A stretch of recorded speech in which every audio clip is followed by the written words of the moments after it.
Start नई राष्ट्रीय शिक्षा नीति की सिफारिशों के अनुसार विश्वविद्यालय अनुदान आयोग ने भारत में उच्च शिक्षा के अंतर्राष्ट्रीयकरण की दिशा में काम शुरू कर दिया है।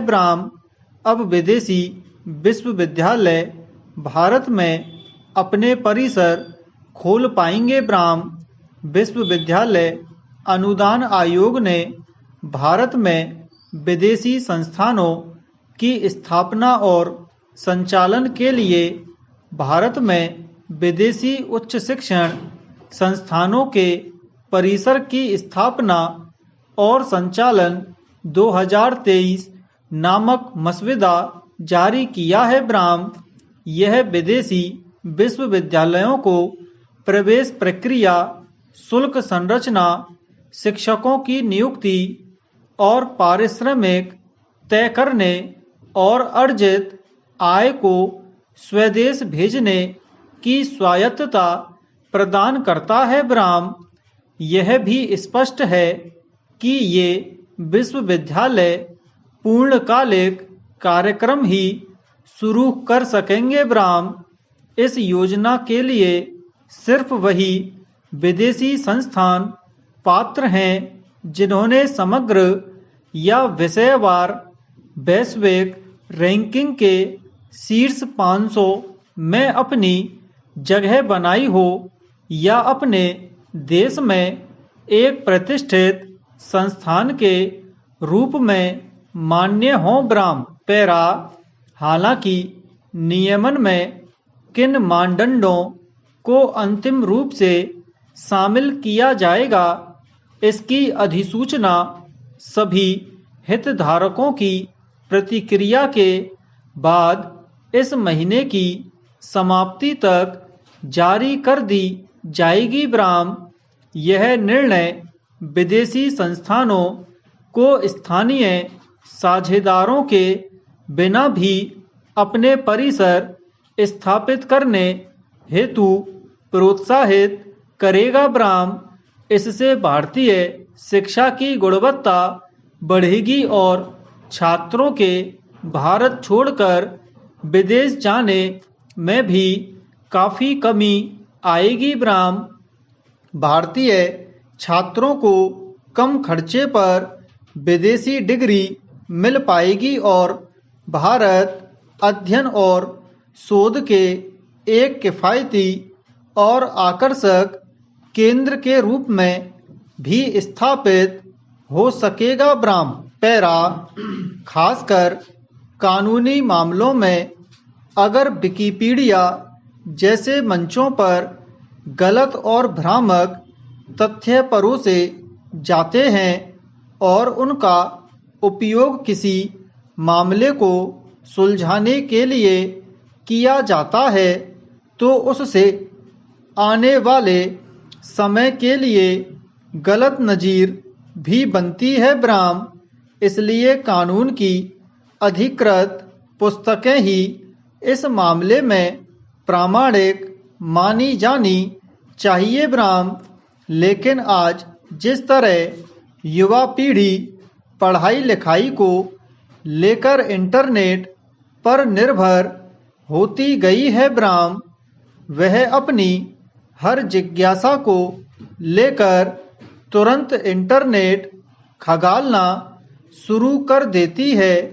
खासकर विकिपीडिया जैसे ज्ञानकोश पर आंख मूंद कर भरोसा कर लेती है। उसे खतरनाक नतीजे भी भुगतने पड़ सकते हैं। उस पर भरोसा करके अगर उसने किसी सवाल का गलत जवाब दे दिया जो अधिकृत पुस्तक में छपे तथ्य से मेल नहीं खाता, तो उसे नुकसान हो सकता है। जिन प्रतियोगी परीक्षाओं में ऋणात्मक मूल्यांकन की व्यवस्था है, उनमें भारी नुकसान झेलना पड़ सकता है। इस तरह सर्वोच्च न्यायालय की ताज़ा टिप्पणी को गंभीरता से लेने की जरूरत है ब्राह्म। पैरा, यह सही है कि प्रामाणिक पुस्तकों का विकल्प दूसरा कोई माध्यम नहीं हो सकता, पर पिछले कुछ सालों में जिस तरह इंटरनेट एक सशक्त शिक्षा माध्यम के रूप में उभरा है, उसमें ज्ञान की दुनिया का खासा विस्तार हुआ है ब्राह्म। पीडीएफ रूप में और किंडल आदि पर पुस्तकें पढ़ने की सुविधा उपलब्ध है ब्राह्म। तमाम शैक्षणिक संस्थान अपनी पाठ्य और सहायक पुस्तकें इंटरनेट पर डालते हैं ब्राह्म। ई पाठशाला जैसी व्यवस्थाएं हैं ब्राह्म, मगर इसके समांतर इंटरनेट पर बहुत सारे ऐसे मंच सक्रिय हैं जो बड़े पाठक समुदाय को आकर्षित करने और लाभ कमाने के लोभ में चल रहे हैं ब्राह्म।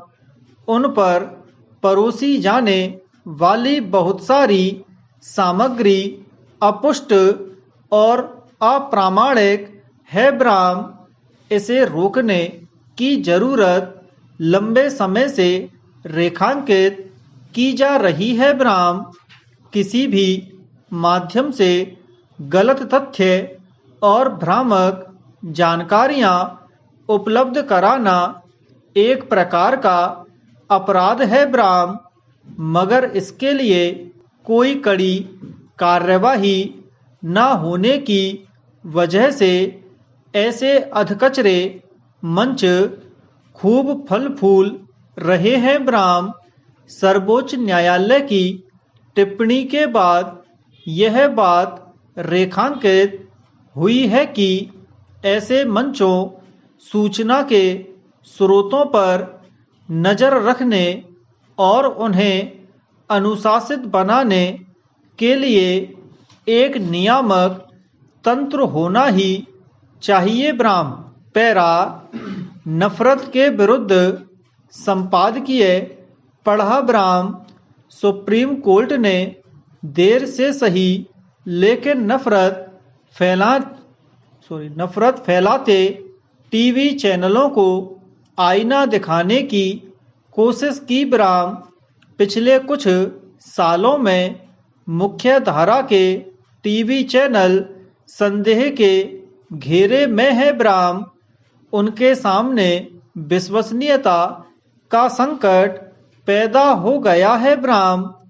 सत्ता और समाज को आईना दिखाने का दावा करने वाले टीवी चैनल आज खुद आईना देखने को मजबूर है ब्राह्म। देश के कई नामी गिरामी चैनल टीआरपी का दंभ भरते हैं कि हम भी नंबर 1 हैं और कोई नहीं है ब्राह्म। ऐसा बताने वालों का जीवन चरित्र देखने की जरूरत है ब्राह्म। ऐसे चैनलों के मालिक की राजनीतिक हैसियत लगातार बढ़ती जा रही है ब्राह्म। इस सब पर गौर करने के बाद टीवी के कार्यक्रमों के एजेंडे और बहसों से अंदाजा हो जाता है कि यह पत्रकारिता नहीं की जा रही है, बल्कि नफरत फैलाने का एजेंडा तय किया जा रहा है ब्राह्म। टीवी की लगभग हर खबर और अधिकांश बहस आदि के पीछे एक उत्तेजना फैलाने वाली विभाजनकारी मंशा नजर आती है ब्राह्म। पैरा, दरअसल पिछले 6-7 वर्षों से टीवी पत्रकारिता में एक बड़ा बदलाव आया है ब्राह्म। यह अब विपक्ष की और जनता की आवाज न रहकर सत्ता पक्ष का सहयोगी दिखने लगी है ब्राह्म।